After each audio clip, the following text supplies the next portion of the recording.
Hi, welcome, and thank you for joining us for the fourth conversation in our Live on What Matters series. I'm Hillary Pennington. I am a small, middle aged white woman with very short hair sitting in a brown chair against a white wall, and I'm wearing a bright orange sweater. And my guest today is Fernanda Hobenheim, a fierce advocate for human rights and a good friend. Fernanda, over to you. You want to just give a brief description? Hi, Hilary, and thank you so much for the invitation and also to the Ford Foundation.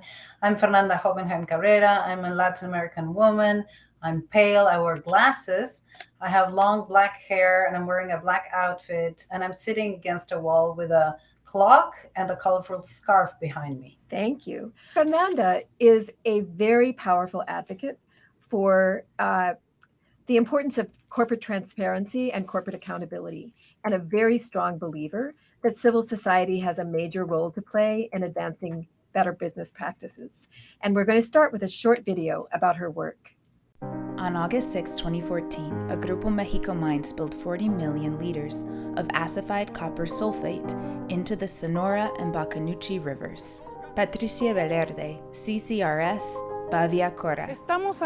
We are here because of Grupo Mexico's impunity, who in 2014 caused a mega toxic spill in the Sonora River, which was classified as the worst environmental disaster of mining in Mexico. Spill costs 10 billion pesos, 5 times the allocated amount for the failed fund for remediation.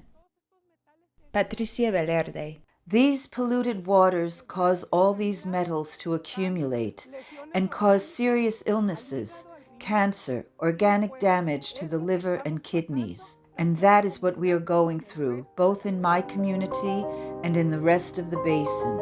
Activist. You've damaged our lives. The people are suffering. We are all suffering. Ramon Miranda, CCRS, Aconchi.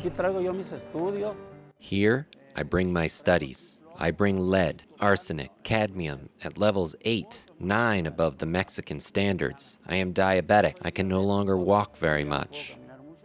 The spill affected at least 24,000 people in 8 municipalities: Arizpe, Panamichi, Huipec, San Felipe de Jesus, Aconchi, Baviacora, Ures, and rural Hermosillo. Patricia Valerde.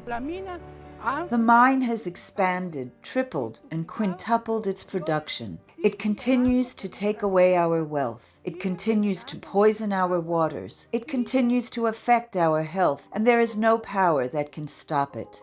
Authorities confirmed the presence of lead in the urine of more than 95% of the population, arsenic in more than 50%, and cadmium in more than 79%. In addition, the percentages of the population where high risk and very high risk were detected range from 1% to 10% in each municipality, in which the risk of developing arsenic poisoning and neuropathy is recognized. Ramon Miranda. Please, get closer to the truth. Come close to the truth. Activist. At the expense of how many children? You are ending the childhood and future of children who aren't even born yet. You should be responsible. Patricia Valerde. We want the 36 water plants, plus any other that might be necessary, to give us specialized healthcare centers, to repair the environment, and to pay for the damage. Ramon Miranda. It's not possible that the government, that our taxes are used to repair the damage this company has committed. Activists. Grupo Mexico should be made accountable for this disaster. Hashtag Sonora River, hashtag 8 years of impunity, Basin Committee, Sonora River logo, Poder logo. What a powerful video. So let's talk about the connection between corporate accountability and human rights. Tell me a little bit about how you see that connection, how it's working today, and whether you feel we're making progress. Well, that video makes me emotional and really hopeful because, these are affected peoples that were just impacted by a, let's say, corporate sponsored disaster. And now they are, a strong, fully fledged social movement. And that's the type of accompaniment that Poder is doing and the type of initiatives we're pushing. And that's where I see the connect between human rights and corporate accountability. We can only achieve accountability if we are organized and if we have strong social human rights movements pushing and demanding that accountability to businesses and to states. So I think that's where the connection lies, in building collective power, in really working together and bringing all the forces and all the voices to the table. So for Poder, building knowledge, providing information, conducting research, developing information-based tools that then communities and rights holders can use to push for that accountability, to sit down with state actors, to advocate vis-a-vis companies for them to remediate damage or to prevent damage, is an essential part of what we do. And it's where we see a clear connection between the human rights agenda and the corporate sector. I think the days where we only demanded accountability and transparency to state actors are way behind.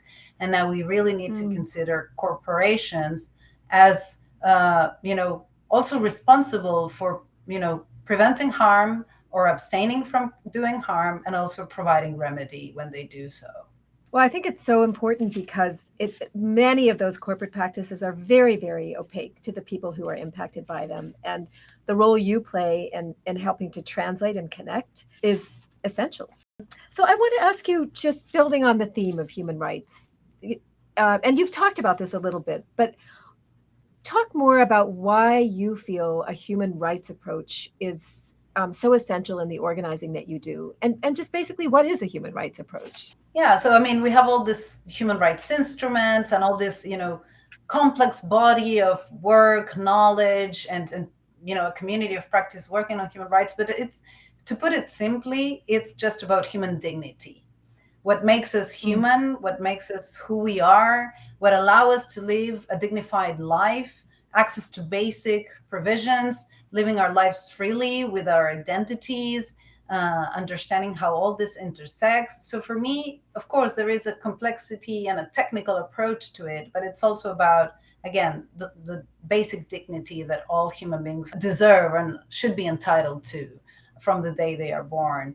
And so it's also about reducing inequalities. It's also about opening access for this affected communities to be on the table, to sit on the table. It's also about analyzing privilege. This is an essential component of the work we do. We work from a power analysis and privilege analysis perspective so that we can use that power and that privilege to push for justice and to support people that are actually affected by corporate practices to, again, sit on the table and use their own voice. We're not giving voice to anyone. These people have voice. We're just trying to bring that perspective to the table. So that's where I see the human rights element to play in practice. But then, of course, we have human rights due diligence. We have many other concrete instruments that are based on the different instruments we have in human rights, including our national constitutions that should protect our human rights, to work on corporate accountability. So that's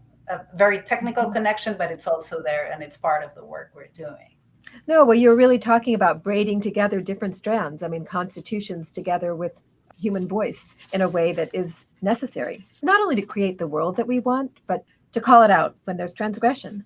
So I want to shift the subject for a little bit to talk about a topic that you and I have talked about before, which is you as a woman leader and a feminist leader of an NGO in Latin America. And maybe to just get you to talk a little bit about what your experiences have been as a leader. And then, moving from your experience as an individual to comment, if you would, about why and how feminist approaches matter in the pursuit of corporate accountability and human dignity. I think that, I learned it firsthand before even being able to name it and put it on the table and incorporated it into the work we do. So, corporate accountability and, generally speaking, anything related to business, finance, money, as, generally speaking, has been historically male dominated. So I think for women, since our upbringing, to be honest, we are not taught how to, relate in a healthy way with money and economic issues, again, broadly speaking. So I think that when I started working on these issues, even before I joined Poder, I was pretty much alone in many spaces, or with a small group of fellow feminists trying to push for this agenda. And I mean, and you and I have discussed how, generally speaking, also the kind of human rights community of practice was male dominated not that long ago. So I think that, of course, a lot of challenges in trying to be, bold, to push for things, to call it out to colleagues when they were having, sexist behaviors, to acknowledge that we needed to join forces with other women and kind of stick together and push for change, that there was work to be done internally in our organizations and with our teams, as well as externally with colleagues from other NGOs, with donors, with the stakeholders we were engaging with local communities we're accompanying, and how do we approach that in a non-colonialistic way. So it's like a lot of thoughts and lessons learned throughout the years that I think made me the person I'm now as a leader. I try to exercise, I shared leadership with a co-director, of course. I try to mentor my colleagues and open doors for younger women to join.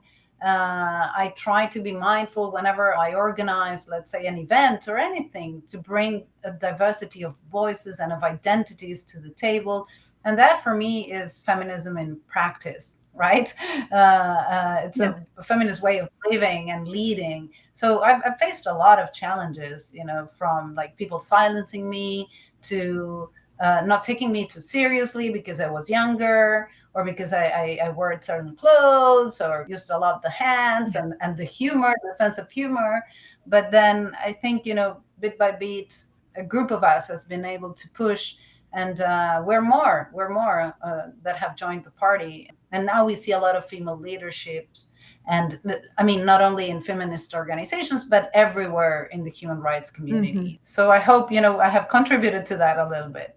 Oh, I think you have. And then what do you see on the corporate side, on the corporate accountability side? Do you see a rising group of women leaders? What is it like to take who you are and these feminist approaches into the work on corporate accountability? Well, I think there are a lot more women now in corporate accountability and, business and human rights than 10 years ago, for sure. And we still face a lot of,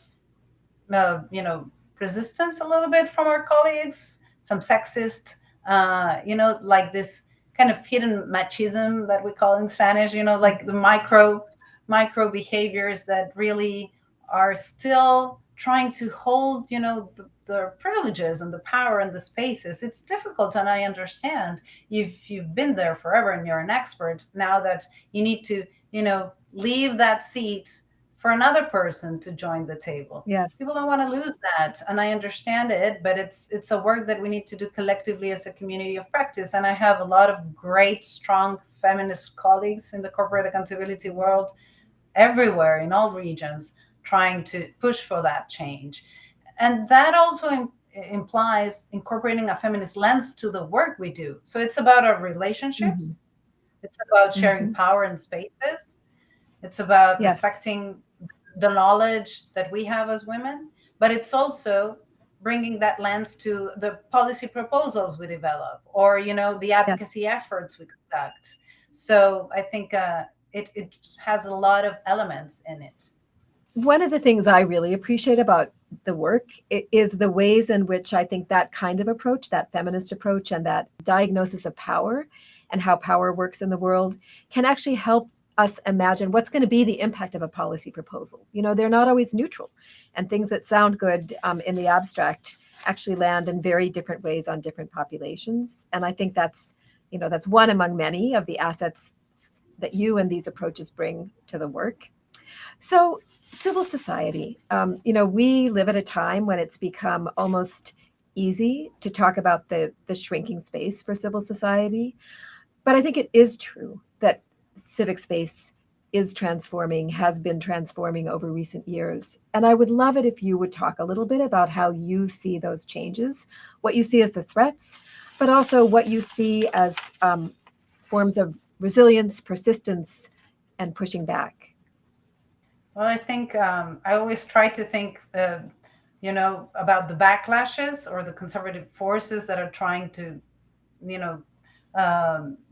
silence public participation by civil society, as you know, because as a backlash, because there's a lash. We're advancing.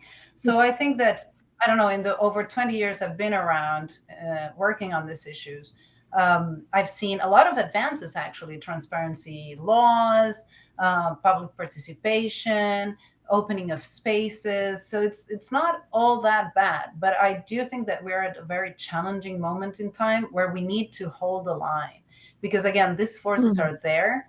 They're trying to maintain status quo, maintain privilege, and silence certain voices because they don't want to lose power, bottom line. So I think that we need to continue to organize. And I think one way of holding the line is collective organizing and, having a collective voice. And that means to sometimes negotiate with our fellow civil society partners, Yeah. and agree on certain points that we have in common and defend those. Because if we get too much caught into the differences, we won't advance or hold the line.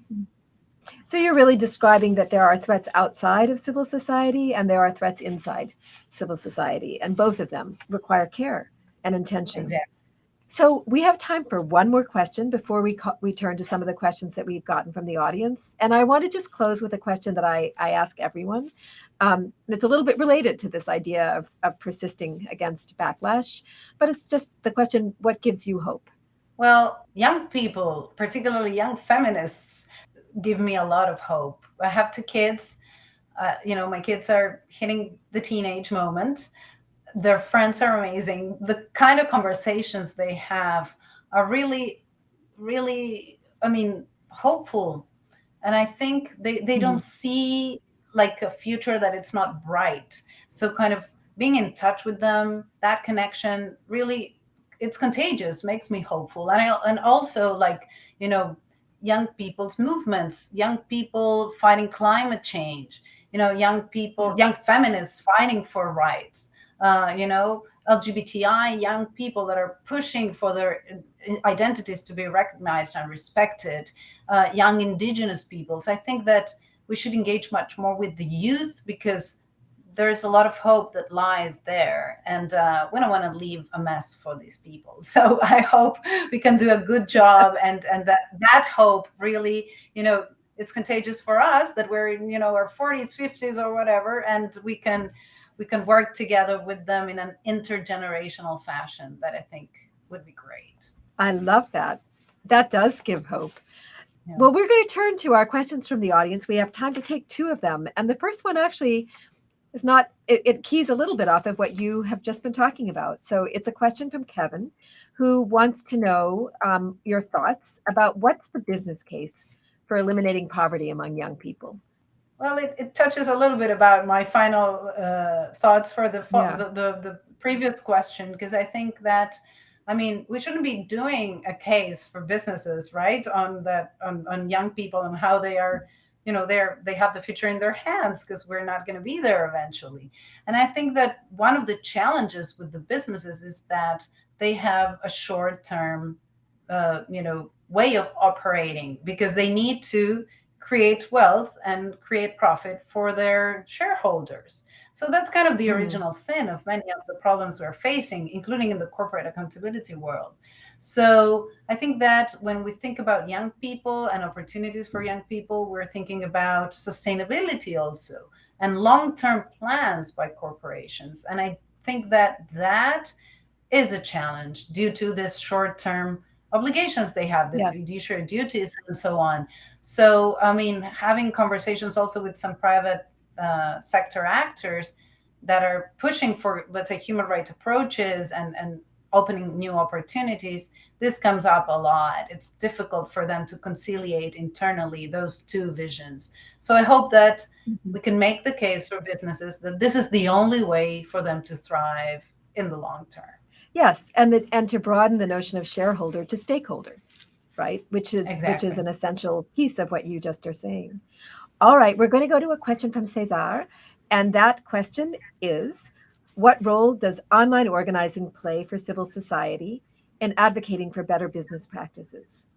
So I think online organizing is really useful and helpful. We've seen it a lot in, political campaigns and other ways of organizing. And I think that for, let's say, corporate accountability and human rights organizing, it has become a very important tool.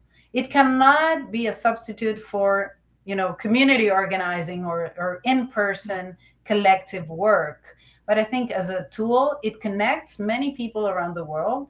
It speaks a lot to younger people, going back to this element, these new generations that use, social media that I can't even manage, like TikTok and those things. And, using those tools and acknowledging that we can speak to certain people by using those tools, it's very important.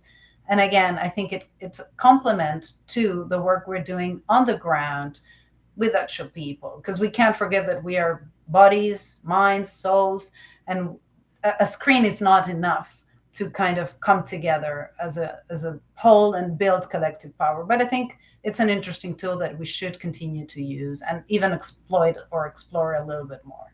Yes. Well, thank you for holding those two together, right? The online and the embodiedness of what it means to create community and connection. And I want to just thank you so much for a wonderful, wonderful conversation, for the work you do, and to everyone who has joined in. Thank you too for joining us. And there we have 2 more conversations coming up with activists in South Africa and in the US. And if you stay tuned, we'll show you how to tune in for those. Thank you, Fernanda. Thank you very much, Hillary. It's been my pleasure and my privilege. I really, really appreciate this opportunity.